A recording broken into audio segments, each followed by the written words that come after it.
Oke, Assalamualaikum warahmatullahi wabarakatuh. Yang terhormat Ibu Iza Saifatun Ismah SMMM selaku dosen pengampu mata kuliah Manajemen Operasi dan Inovasi. Di sini kami dari kelompok 9 yang beranggotakan saya sendiri Aditya Bagus Pratama dengan NIM 119, yang kedua adalah Jafaro Wahyu Tristianto dengan NIM 164, yang ketiga ada Alvina Dwi Setiarini dengan NIM 511, yang keempat ada Talita Dewi Rahmawati dengan NIM 531, lalu yang terakhir ada Isti Faizah dengan NIM 547. Di sini kami akan menjelaskan materi tentang mencapai keunggulan kompetitif melalui operasi. Selanjutnya akan saya serahkan pada presentator. Yang pertama yaitu 10 keputusan operasional. Yang pertama ada produk, segala sesuatu yang dapat ditawarkan ke pasar untuk diperhatikan, diperoleh, digunakan atau dikonsumsi yang dapat memuaskan suatu keinginan atau kebutuhan. Yang kedua ada quality, faktor-faktor yang terdapat dalam suatu barang atau hasil yang menyebabkan barang atau hasil sesuai dengan tujuan untuk apa barang itu dimaksudkan atau dibutuhkan. Yang ketiga ada proses. Proses merupakan merancang strategi yang mendukung semua tujuan produksi termasuk teknologi dan sumber daya. Peta aliran nilai dapat membantu menentukan proses apa yang diperlukan dan bagaimana menjaga proses tersebut tetap berjalan secara efisien. Yang keempat ada location. Dalam mengembangkan strategi lokasi, pertimbangkan rantai pasokan dan bagaimana lokasi akan menerima pasokan, pergerakan barang dan jasa secara internal dan ke pelanggan, serta peran pemasaran dan hubungan masyarakat dalam pemilihan lokasi. Yang kelima yaitu layout. Pertimbangkan penempatan meja, tempat kerja, dan bagaimana materi disampaikan dan digunakan. Selanjutnya akan oleh teman saya. Oke, yang keenam ada Human Resource. Human Resource adalah melaksanakan program perbaikan berkelanjutan dengan tinjauan rutin, memberikan pelatihan berkelanjutan bagi karyawan, dan melembagakan program kepuasan karyawan untuk mencapai kesuksesan di bidang ini. Lalu yang ketujuh ada supply chain. Supply chain adalah serangkaian jaringan proses produksi hingga penyaluran suatu produk agar dapat diterima konsumen terakhir, termasuk di dalamnya proses pengolahan bahan baku serta pengangkutan produk ke tangan konsumen. Lalu yang kedelapan ada inventory. Inventory adalah inventory atau persediaan adalah bahan baku untuk memproduksi barang serta barang yang tersedia untuk dijual. Lalu yang kesembilan ada scheduling. Scheduling adalah mempertimbangkan produksi dan manusia, berapa banyak orang dan berapa mesin yang diperlukan untuk melakukan pekerjaan secara efektif dan efisien. Hal ini berbeda antar industri dan departemen bisnis. Misalnya, ruang gawat darurat perlu mempunyai jadwal yang berbeda dengan kantor perusahaan rumah sakit. Lalu yang terakhir ada maintenance. Maintenance adalah pemeliharaan terhadap alat-alat produksi atau mesin-mesin yang dengan jangka waktu berkala. Selanjutnya akan saya serahkan pada teman saya. Selanjutnya, kita ada di differentiation atau bisa kita sebut sebagai diferensiasi. Diferensiasi merupakan strategi untuk membuat produk yang unik dan berbeda dari produk kompetitor. Diferensiasi sendiri merupakan suatu strategi yang bisa memelihara loyalitas konsumen, di mana dengan menggunakan strategi diferensiasi, konsumen mendapatkan nilai lebih tinggi apabila dibandingkan dengan produk yang lainnya. Menurut Kotler 2009, keunggulan bersaing sebuah produsen salah satunya dengan memberikan perbedaan atau yang kita sebut differentiation tadi. Tawaran produsen yang akan memberikan nilai lebih kepada konsumen daripada apa yang lebih ditawarkan oleh pesaing atau bisa kita sebut kompetitor.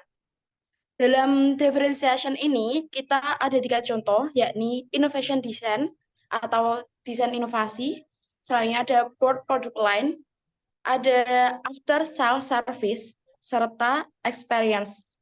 Yang pertama, kita ada di Innovation Design. Kita ambil contoh di Safeskin Corporation Goals atau perusahaan sarung tangan Safeskin. Safeskin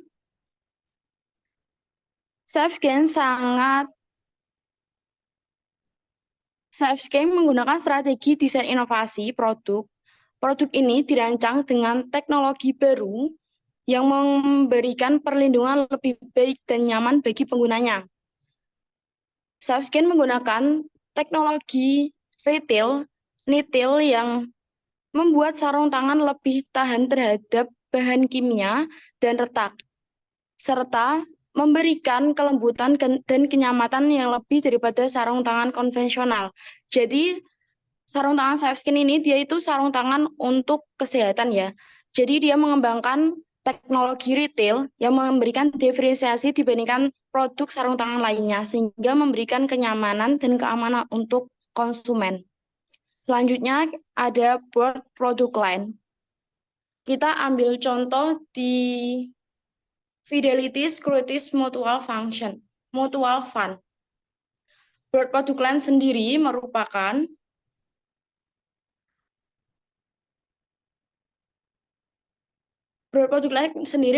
sekumpulan produk yang dipasarkan dengan satu nama brand dan dijual oleh suatu perusahaan.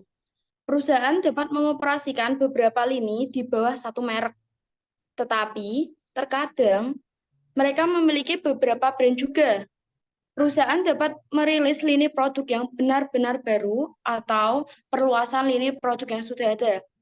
Contohnya kita ada di Fidelity Security Mutual Fund atau reksadana ini. Reksadana ini untuk memenuhi kebutuhan jangka pendek investor seperti biaya sekolah, sewa, dan masalah keuangan mendesak lainnya. Dana pasar uang sangat ideal bagi individu, institusi, pengelolaan dana pensiun, kelompok, asosiasi terdaftar, organisasi profit dan non-profit, karena memberikan jalan sempurna untuk menumbuhkan kekayaan di pasar uang. Selanjutnya, kita ada strategi after sale service, yakni layanan purna jual adalah pelayanan atau servis dari pelaku usaha kepada konsumen yang telah membeli produknya. Dengan kata lain, layanan ini diberikan setelah kesepakatan jual beli terjadi. Layanan ini merupakan suatu pelayanan yang memiliki fungsi sebagai pendukung penjualan barang atau jasa. Layanan servis ini bisa dijadikan nilai tambah suatu produk. Dengan adanya layanan tersebut bisa menambah kepercayaan pelanggan bahwa produk tidak mudah rusak. Selain itu, ada jaminan pelayanan perbaikan barang atau jasa jika terjadi kerusakan. Contohnya, kita ada di Caterpillar's Heavy Equipment Service. Layanan dari Caterpillar ini memberikan layanan after sale service kepada konsumen setelah membeli produknya. Ya, ini produknya itu terdiri dari ada dukungan teknis, perawatan, perbaikan, dan suku cadang untuk memastikan alat berat yang mereka jual tetap berfungsi dengan baik dan efisien selama masa pakainya. Dan yang terakhir ada experience atau pengalaman. Kita bisa ambil di Hard Rock Cafe Dining Experience. Hard Rock Cafe hadir dengan konsep menyebarkan semangat rock and roll dengan memberikan pengalaman hiburan dan bersantap yang luar biasa. Dengan mendiferensikan diri dari konsep kafe pada umumnya, yang pada biasanya tuh kayak konsep kafe itu kayak cozy, nyaman gitu kan. Kalau Hard Rock Cafe, dia mendatangkan pengalaman rock and roll di kafenya. Dengan menyajikan tampilan musik klasik rock, video rock layar lebar, suasana rock and roll yang kental, sehingga pengunjung itu bisa merasakan pengalaman makan malam yang membekas. Baik, selanjutnya akan dipresentasikan oleh teman saya, Mbak Talita, silahkan. Oke, selanjutnya cost leadership atau kepemimpinan biaya. Strategi cost leadership adalah strategi yang dilakukan dengan menekan biaya produksi. Dengan adanya biaya produksi yang rendah, maka keuntungan bersih perusahaan bisa terus mengalami peningkatan. Yang pertama ada low overhead. Contohnya Frank Warehouse. Frank menggunakan strategi overhead rendah untuk menekankan biaya.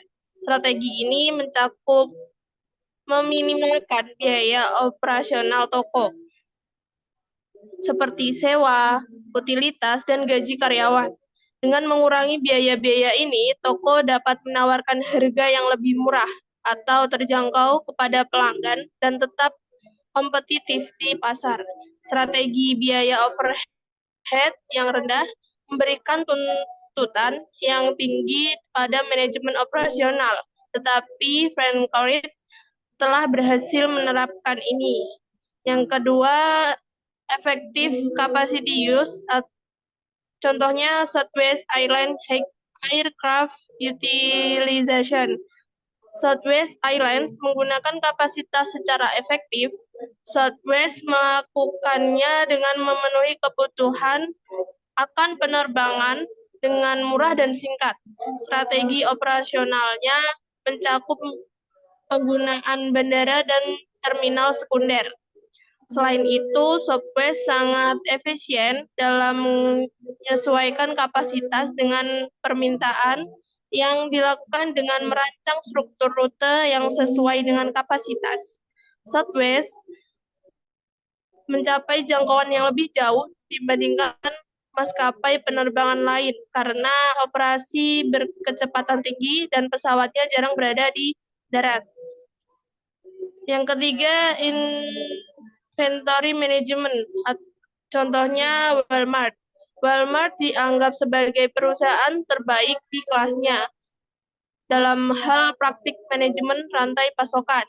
Strategi ini merupakan keunggulan kompetitif utama yang memungkinkan Walmart mencapai kepemimpinan retail dengan berfokus pada peningkatan efisiensi operasional dan kebutuhan pelanggan. Situs web korporat Walmart menyebut logistik dan distribusi sebagai inti operasinya, menghadirkan jutaan produk kepada pelanggan setiap hari sepanjang tahun.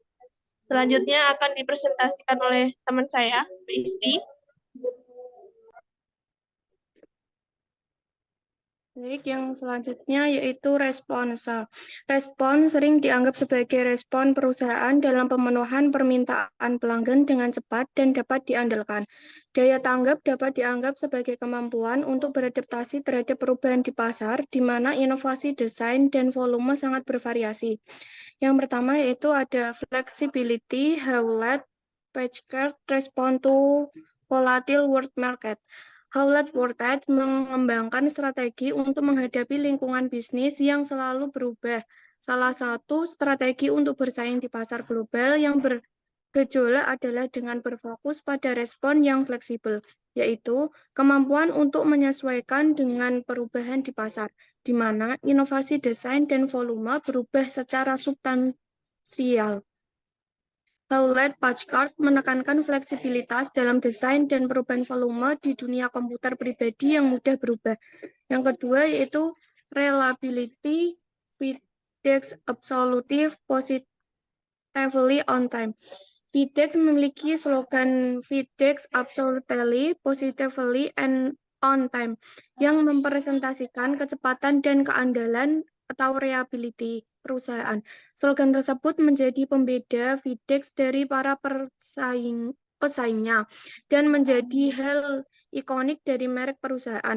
FedEx telah bekerja keras untuk mempertahankan reputasi keandalannya dan bahkan telah membangun sistem pelacakan khusus untuk membantu pelanggan melacak paket mereka dan mengurangi kekhawatiran tentang paket yang tiba tepat waktu.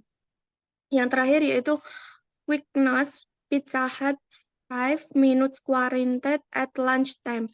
Pizza Hut Delivery atau PHD di Indonesia memiliki strategi penjualan bahwa semua pesanan akan diantar dalam waktu 30 menit dalam kondisi hangat atau pelanggan akan mendapatkan 1 pizza gratis. Adanya strategi ini bisa menjadi keunggulan kompetitif bagi PHD karena pelanggan akan merasa sangat terpuaskan.